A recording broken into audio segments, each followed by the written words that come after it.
નમસ્કાર મિત્રો, હું છું શ્યામ ચાવડા અને વિસાવદર તાલુકો એન કેન પ્રકારે મીડિયા ઉપર છવાયેલો જ રહે છે.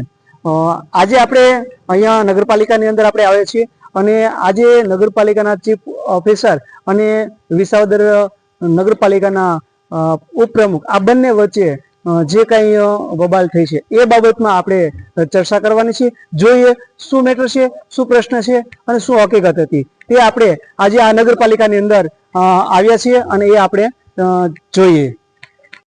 ઘટના બન્યા પછી અમારે અહીંયા મેડમ છે ફોન કર્યો, એને કીધું કઈ વાંધો નહીં, તમે રજૂઆત આપી દો. એટલે મેં ગઈકાલે પત્ર દ્વારા અહીંયા પોલીસ સ્ટેશને જાણ કરી છે. એમાં પણ એ જ લખ્યું છે કે ઊંચા અવાજે આવી રીતે ગેરવર્તણૂક કરતા હતા, એટલે એ ગેરવર્તણૂક કરતા હતા એટલે એને તમે રોકો. આ રીતે અવારનવાર આવીને આ લોકો ગાળા નીકળે છે, અસભ્ય વર્તન કરે છે. તો આખો માહોલ એવો લાગે કે જાણે આ કોઈ આમ આપણે ક્યાં રહેતા હોય એવું લાગે. કોઈ સભ્યતા આપણું વર્તણૂક ના દેખાય. એ તો ગવર્મેન્ટ ઓફિસ છે આ, તો એવું નહીં થવું. પણ રમેશભાઈ માંગરોળિયા અવારનવાર કહે છે કે અમારા પિતાશ્રીનું મિલકત છે, લોકો તાળું મારી દેશે. એટલે મેં એમને કીધું કે ના, એ તમારી સમજણમાં ભૂલ છે, આ કોઈની માલિકીની જગ્યા નથી. આ ગઈકાલે પણ આ ઉચ્ચારણ કીધું, અવારનવાર આ રીતનું ઉચ્ચારણ કરે કે ગમે ત્યારે ઓફિસના તાળું મારી દેશે, તમે શું કરી દેશો એમ. અને કેવીભાઈ નું પણ હંમેશા નાની વાતમાં એમની ખોટું કરવાની આદત, ખોટા બિલો મૂકવાની આદત, પણ એ હું નથી ચલાવતો એટલે એને મારી સામે વાંધો છે. એટલે બંને ત્યાં પોલીસમાં મારા અગેન્સ્ટમાં કીધું કે ભાઈ મનસ્વી વર્તણૂક કરે છે. હું કેયુર ગિરીશભાઈ અબાણી, પૂર્વ પ્રમુખ વિસાવદર શહેર ભાજપ, અને મારા પત્રકારનો વ્યવસાય પણ કરું છું. મારું પોતાનું અખબાર પણ બહાર પાડું છું અહીંથી.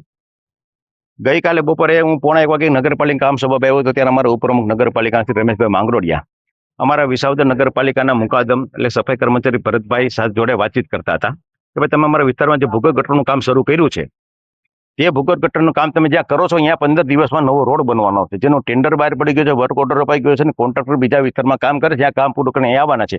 તમે આ ભૂગર્ભ ગટરનું કામ શું કામ કરો છો? તો કે ભાઈ અમને કામ ચલાવ કામ કરવાનું કીધું છે. તો કે કેને કીધું? કે વિશાલભાઈ પાંભરજી અમારા નગરપાલિકાના એન્જિનિયર છે, એના કહેવાથી હું કામ કરું છું. કેટલાનું કામ થાય? કે 40,000 થી 50,000 રૂપિયા. કે ભાઈ તકલાદી કામ કરવા માટે 10-15 દિવસ 40,000 થી 50,000 રૂપિયા નાખવા, એટલે જનતા આપણને વેરો નથી આપતી, ટેક્સ આપણને એટલે નથી પડતા. આ લોકહિતના પૈસા છે, લોકહિતે વપરાવા જોઈએ. એ પૈસા યોગ્ય છે. તો કે તમે વિશાલભાઈ વાતચીત કરી લો. એ નાના કર્મચારી બિચારા શું કહે. એટલે વિશાલભાઈ પાસે ગયા રમેશભાઈ માંગરોળિયા, મને કે તમે પણ જોડે ચાલો. હું ભેગો ગયો. વિશાલભાઈ ચીફ ઓફિસરની ચેમ્બરમાં બેઠા, ત્યાંથી રમેશભાઈ માંગરોળિયાને બહાર બોલાવ્યા. એમ પૂછ્યું, વિશાલભાઈ શું છે આ? એ રોડનું કામ મંજૂર થઈ ગયું છે, ત્યાં આપણે હુકમ અત્યારે ભૂગર્ભ ગટર કરીને 40-50 ખર્ચ કરીએ છીએ. કે મને ચીફ ઓફિસરે કીધું છે. એટલે રમેશભાઈ ચીફ ઓફિસર રજૂઆત કરવા ગયા. તો ચીફ ઓફિસર એકદમ ઉશ્કેરાઈ ગયા અને રમેશભાઈ જોરથી વાતો કરવા માંડ્યા. એટલે રમેશભાઈનો સ્વભાવ, પોતે હોદ્દેદાર છે, આજે ચૂંટાયેલા પાકના પ્રતિનિધિ છે, 3000 જનતાનો પ્રતિનિધિ છે અને અમારા નગરપાલિકાના હોદ્દેદાર છે. રમેશભાઈ સાહેબ, હું શાંતિથી વાત કરું છું, તમે ઉગ્રતા કરો. મેં બેન ઉગ્રતા થઈ ગઈ. હું તો શાંત પાડવા ગયો. સાહેબ તમે તો શાંત રાખો. તો મારી પણ ઉગ્ર થઈ ગયા અને કટર જેવો હથિયાર, જેમાં બંને તરફ ધાર હોય, ઉગાવવા માટે પ્રયત્ન કર્યો હતો. તું બલમન કે તને મારી નાખું. ના, ચીફ ઓફિસર પોતે એવો દાવો કરે છે હું શરીફ છું, મને સીએમ સાહેબે અહીંયા ખાસ ફરજ ઉપર મૂક્યા છે. નિવૃત્ત થયા પછી સાહેબ કે સીએમ સાહેબે મને એવું કીધું કે તમે અહીંયા તમારી સેવાનો લાભ આપો. તો આની પાસે પ્રમાણપત્ર છે, પોતે નેટ એન્ડ ક્લીન છે. તો પોતે નેટ એન્ડ ક્લીન છે, તો જ્યાં રસ્તો મંજૂર થયો છે, જ્યાં રોડનું કામ શરૂ, ત્યાં હુકમ ભૂગર્ભ ગટર કરાવવી જોઈએ ભાઈ. ત્યાં હુકમ 50,000 ખર્ચ કરવા જોઈએ. અને ઓલરેડી વિસાવદરની નગરપાલિકામાં ફેઝ 2 ની ગટર લાઈન રાજ્ય સરકાર દ્વારા મંજૂર કરવામાં આવેલ છે અને આ કામ પાણી પુરવઠા ગટર વ્યવસ્થા બોર્ડના માધ્યમથી કરવાનું છે. વર્ક ઓર્ડર અપાઈ ગયો છે, કામ ટૂંક સમય શરૂ થવાનું છે. એ જાણે છે, પોતે બધું જાણવાનો દાવો કરે, પોતે જાણે છે, તો હુકમ 50,000 રૂપિયા ખર્ચા. 15 દિવસ પહેલા જ નદી નાળા સફાઈ કરવાનું એમને અભિયાન ઉપાડ્યું. કોઈ પણ સભ્યોને, નગરપાલિકાના પ્રમુખને, ઉપપ્રમુખને કોઈને વિશ્વાસમાં લીધા નથી. 1.5 લાખનું કામ બરોબરથી એમને આપી દીધું. અને પાછા કે હું તો શરીફ છું, બીજા ખોટું કરે તો તમે શું કરો છો ભાઈ? આ કેને પૂછી તમે બોડીને વિશ્વાસ? આ તિજોરી પર તમારો એકનો જ પંજો છે. આ વિસાવદરની જનતાના નાણાં છે. વિસાવદરની જનતા એની ચૂંટાયેલી પાંખ, જ્યાં કે અહીંયા જ આ પૈસા વપરાવા જોઈએ અને લોકહિતે પૈસા વપરાવા જોઈએ. હવે હમણાં પ્રી મોન્સૂનની કામગીરી આવશે, તો ત્યારે નદી નાળા સાફ કરવા પાછા પૈસા નહીં ઉધારે. અત્યારે તમે કરો છો તો રાજ્ય સરકારમાં પ્રી મોન્સૂનની કામ નદી નાળા સાફ કરવાનું છે, ત્યારે પાછા પૈસા ઉધારી નાખવાના. તો 4 મહિનામાં 1.5 લાખ રૂપિયા ચૂકવી રાખવાના.